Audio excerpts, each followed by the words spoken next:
Hello，大家好，我係 Jaden，歡迎返到嚟我個 YouTube。我喺香港嘅屋企，今日呢我會坐香港航空 Airbus A320 經濟艙由呢度飛去成都嘅。咁我好期待啦，因為呢我冇去過成都玩。第二，今日係我生日，今日26歲。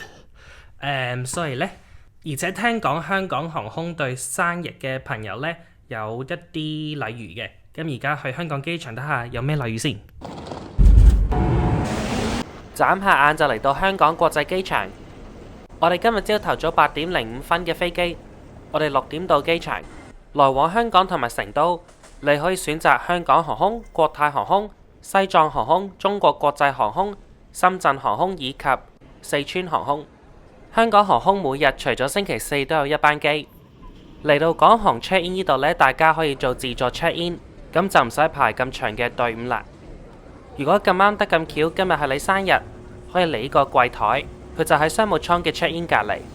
如果你喺生日當天坐港航經濟艙，都有商務艙嘅禮遇，例如優先 check in、優先登機、行李有優先掛牌。陣間過咗關去用香港航空嘅貴賓室。另外，生日當天你可以去 check in 櫃台問今日嘅升艙價格，因為生日當天升艙呢係買一送一，自己飛就唔啱使啦。今日咁啱我哋係2條友，我俾錢升艙，朋友就可以免費升艙。今日升艙係俾咗1000蚊港幣，喺 check in 櫃台直接碌卡。咁地勤人員都有同我哋交代，因為呢我哋係喺機場 check in 嘅時候升艙嘅，上到飛機只會有經濟艙嘅飛機餐。我哋經過咗安檢同埋移民局，然後我哋坐無人駕駛貨車嚟到呢個中場客運廊。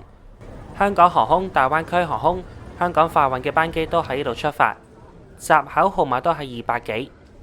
我哋而家仲有大約45分鐘嘅時間享用香港航空貴賓室，叫做澳堂。我前2次嚟呢都係搭夜晚機去澳洲，嗰陣時間就人流比較多。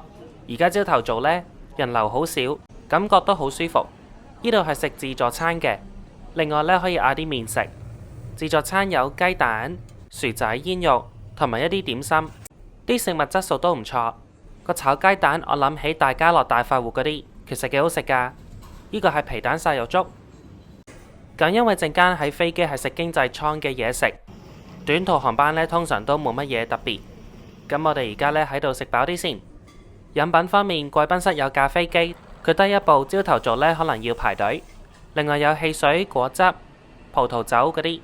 廁所都幾靚同埋好乾淨嘅，好可惜疫情之後沖涼房冇開過。個中場客運廊唔係好大，所以呢行去個登機閘口唔會好遠。今日嘅登機閘口係205。我哋今日坐嘅飛機係機齡13年嘅香港航空空中巴士 A320，佢嘅註冊編號係 Bravo Lima Papa Yankee。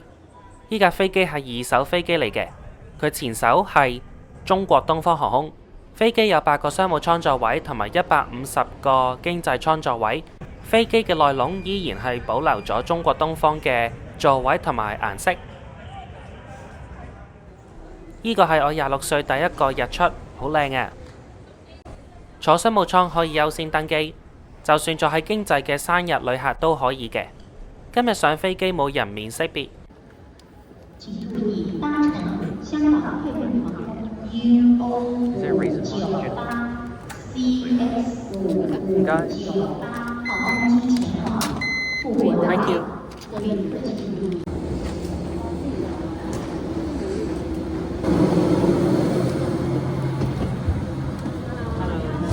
11歡迎登機，呢個係香港航空嘅舊中國東方 A320。呢度係商務艙，座位佈置係22，每個座位都放咗枕頭同埋被。我哋頭先坐低屎忽都未坐暖，空姐就派歡迎飲品，有水同埋呢個佢哋嘅特飲紫荊盛放。椅背袋放咗一支水同埋拖鞋。今日我坐喺第一行嘅11K 窗口位，坐港航嘅短途商務艙嘅枕頭被同長途一模一樣，唔會好似國泰咁短途商務就比 cheap 啲。我而家介紹下個座位先。呢度呢張台可以打開多啲，下面呢個係中國同埋美國嘅插口，香港嗰啲插唔到。座位係可以挨後嘅，轉頭起飛俾你睇。頭枕好大，側邊可以摺起。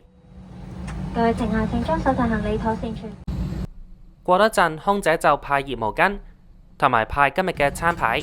佢都再次解釋，因為我哋今日係機場升艙，只會提供經濟艙嘅飛機餐，不過飲品方面可以揀返商務艙嘅酒水。根據香港民航處規定，今日商務艙8個座位有7個旅客，當中好似得1、2位呢唔係升艙嘅，咁嗰1、2位旅客係可以選擇點心或者西式早餐。各位乘客，緊急剛才機長廣播，機師長再次歡迎閣下選乘本航班前往成都。沿途可能經過不穩定嘅氣流，機師長建議各位在座時繼續盡安全帶扣好。今日飛行時間大概需要2小時又25分鐘。機師長會喺降落成都之前再為你提供最新嘅飛行廣播。目前成都天氣大致良好，地面溫度為攝氏表嘅5度。我哋現正等候最後明顯嘅處理去關上機窗門，多謝各位乘客嘅留意。機長廣播，機長再次歡迎下班車本航班前往成都。今日嘅機艙廣播有廣東話、英文同埋普通話。現在的飛行時間大概是2小時25分鐘。暫時覺得個座位都好舒服，個背部承托好好。不過呢，前後個距離太短啦，洞牆唔夠遠，隻腳無法伸直，反而經濟艙可能可以。河燈以嚴時注意，機內也配備 electric cap over your head, buckle and adjust the strap firmly around your waist。依架係國泰 A330前往廣州，飛行時間大約半個鐘。喺個 channel 可以揾到香港去廣州嘅飛行報告。依個係另外一架 A330前往台北桃園。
今日香港嘅空氣污染有啲差，能見度好低。喺呢個位呢，望到青馬大橋，不過呢，望唔到九龍港島嗰邊。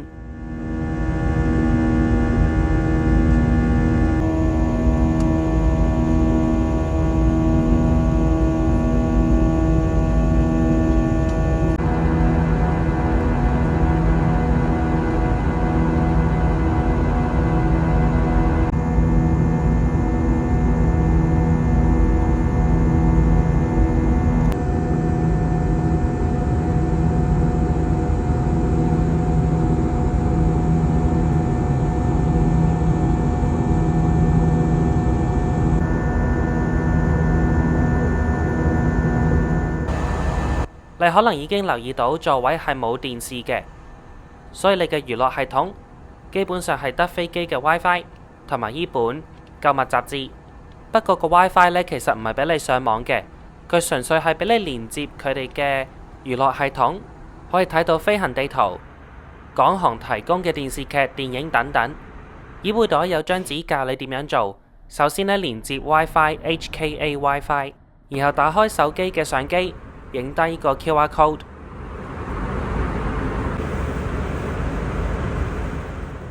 冇幾耐呢，港航嘅娛樂系統就會喺你手機彈出嚟。呢個係飛行地圖，不過今日呢，完全冇任何嘅飛行數據。另外，你可以瀏覽佢哋嘅電視劇、電影、聽音樂同埋瀏覽 Duty Free。呢度有一啲港產嘅選擇俾你睇下，同埋本身呢個 system 呢係俾你揀英文、繁體中文同埋簡體中文。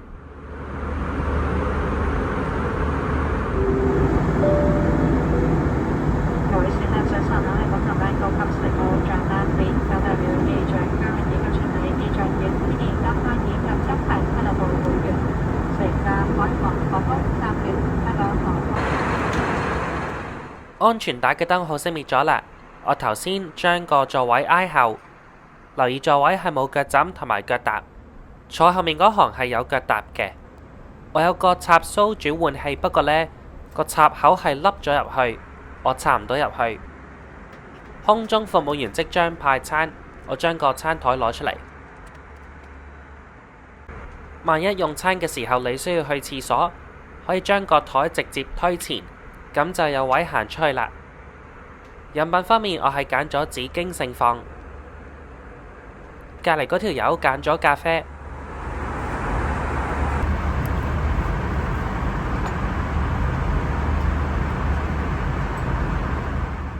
飛機餐頭先就派咗俾我哋啦，係嚟自經濟艙嘅一個包，港航最鍾意派包。今日入邊嘅餡係午餐肉，我覺得個包幾搞笑，前面似一條脷，後面似屎忽。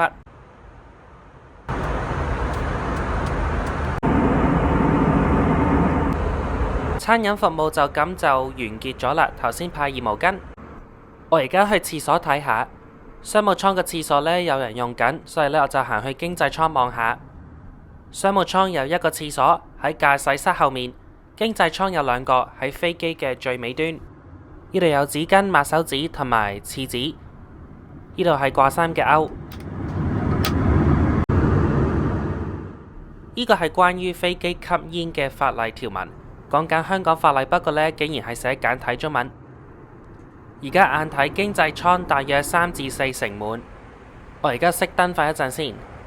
如果大家想送生日禮物俾我嘅話呢，就撳訂閱同埋撳埋隔離嘅鐘仔，唔好錯過每個禮拜嘅飛行報告。早上10時40分左右抵達成都，香港同成都係冇時間差別，現在為當地時間早上9時59分。預報天氣大致良好，地面溫度為攝氏表嘅5度。另外，機上免稅商品銷售服務即將停止，如閣下有興趣選購免稅商品，請與乘務員聯絡。航機即將降落，洗手間將會暫停開放，如果需要使用，請盡快前往。多謝各位嘅留意。我頭先瞓醒，空姐就即刻行埋嚟同我講：黃生，生日快樂啊！今日嘅機組人員寫咗張生日卡俾我，同埋送咗2粒朱古力。我頭先瞓醒，所以呢有啲 surprise 同埋好感動啊！我哋即將降落成都天富國際機場。我而家總結一下呢一次嘅飛行報告。如果你喺生日當天坐香港航空經濟艙，可以享有商務艙嘅優先登機、貴賓室同埋 check-in 禮遇。另外，如果係同朋友一齊飛，可以購買買一送一嘅升艙服務。今日我哋升艙係1000蚊，買一送一，所以呢係變相每人500蚊，我都覺得幾合理。哇！後面嗰條友嚇死我啦！今日個座位雖然夠咗啲，不過都幾舒服。第一行嘅腳部空間好一般。餐飲方面呢就冇乜特別 ，nothing to write home about。可以飲返商務艙嘅酒水，不過食嘅方面得經濟艙嘅嗰個午餐肉包。今日空中服務員都好友善，就算戴住口罩都望到佢哋嘅笑容。我瞓着咗嘅時候，佢哋都有問旅客要唔要更多嘅飲品，例如咖啡茶。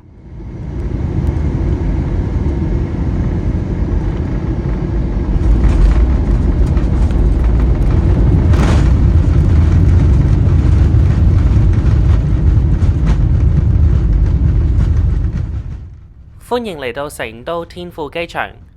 天富機場呢係成都嘅成田機場，距離城市好遠嘅。我陣間有個 vlog 俾大家睇，唔好錯過。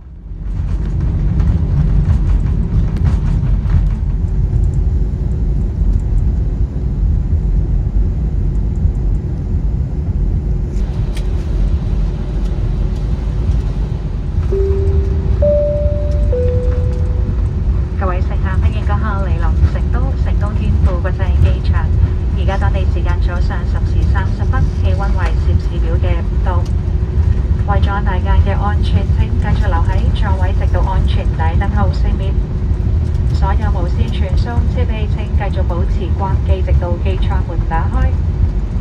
請小心打開上方行李櫃，以免物件跌下。離開機艙嘅時候，記得帶齊所有隨身行李物品並小心梯級。如果需要任何協助，請聯絡地勤人員。我哋再次感謝各位以及金牌俱樂部會員乘搭香港航空以及海南航空至南亞共享航班，希望好快再有機會為各位服務。我哋下次旅途再見，多謝。Ladies and gentlemen, welcome to Chengdu Chengdu International Airport。而家喺個 Jet Bridge 都 feel 到成都凍冰冰。天富機場係四川航空嘅大本營，我過2日之後就係坐佢哋嘅 A350去上海浦東。成都天富機場喺2021年開，舊機場雙流機場依然係營運緊嘅。冇記錯嘅話呢，內地係得成都、北京同埋上海各有2個大機場，不過暫時舊機場雙流呢，冇國際同埋港澳台嘅航班，好似話傾緊開返一啲。我第一次嚟成都個感覺就係話個機場太遠啦，希望到時有機會返嚟呢係去雙流機場。我哋而家去酒店要轉2次火車。我哋嚟到嚕，呢個係成都太古里呢度嘅太古商場。呢啲植物全部都係真嘅，好靚啊！太古里呢係一個好靚嘅室外商場，佢係一個舊址嚟嘅。香港嘅地產商呢就嚟呢度進行大翻新改造商場。當時改造係要 keep 翻佢哋嘅古老外貌。呢次我哋住喺 Upper House， 香港金鐘都有一間㗎，係太古集團嘅酒店。我個 friend 住開 Upper House， 所以呢，佢哋都有 upgrade 俾佢。另外前台都知道我係生日，就送咗一啲禮物同埋蛋糕俾我。間房好大啊，差唔多900尺。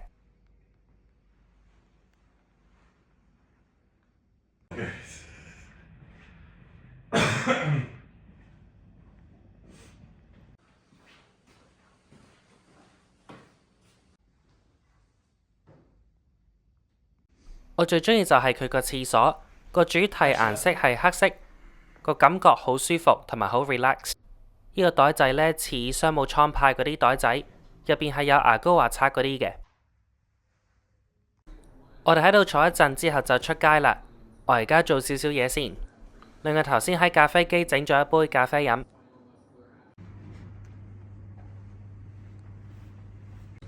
我哋出街之前 check out 咗個泳池，都有成25米咁長。呢個係酒店嘅入口。呢個係喺商場範圍入邊嘅一個 temple， 中文應該係叫做廟。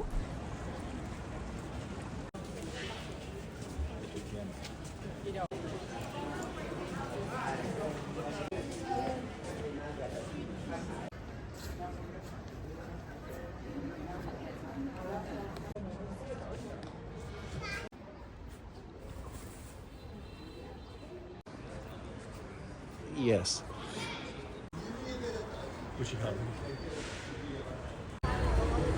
我哋而家出街行下，呢個係一個好大嘅步行街。我哋而家行路嘅目的地係天富廣場。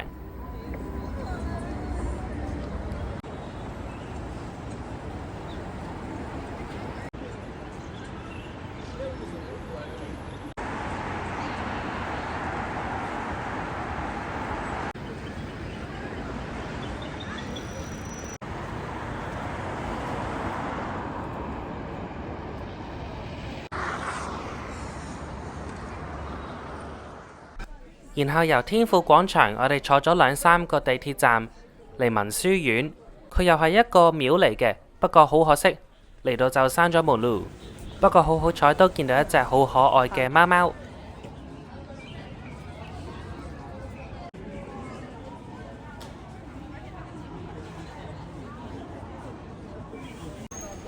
我哋而家 call 車返酒店，陣間會喺太古里商場食晚餐。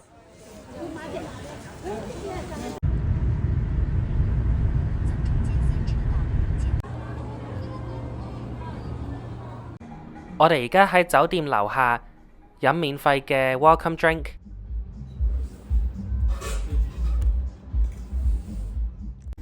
呢個係一杯熱紅酒 mulled wine， 冬天飲好正㗎。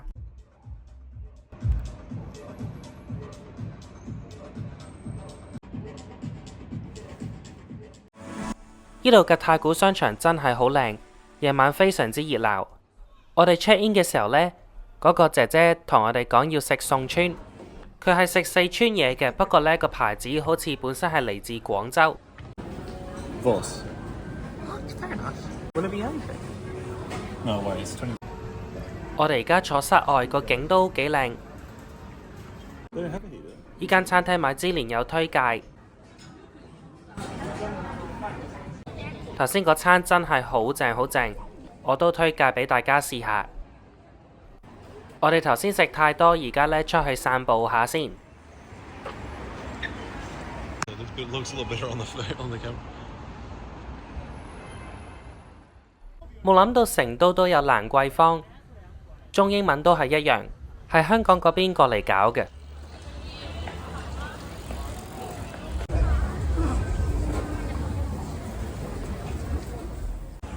而家遠處望到九眼橋，夜晚開晒燈望落去好靚。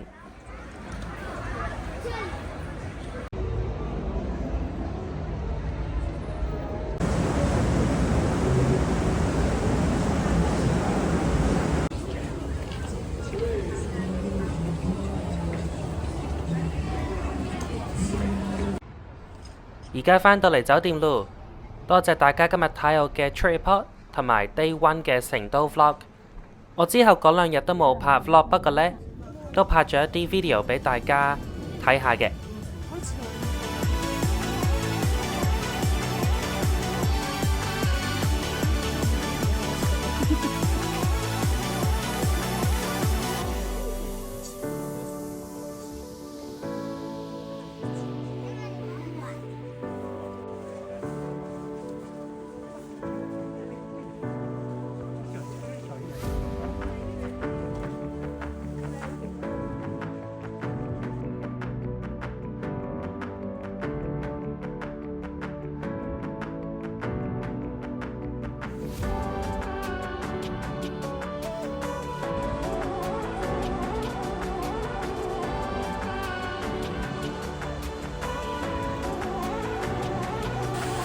This will become something.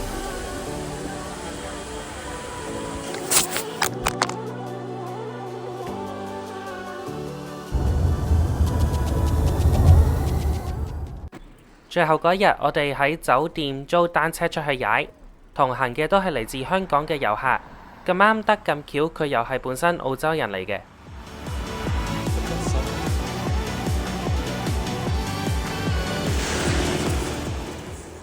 再次多謝大家今日嘅收睇，希望你鍾意啦。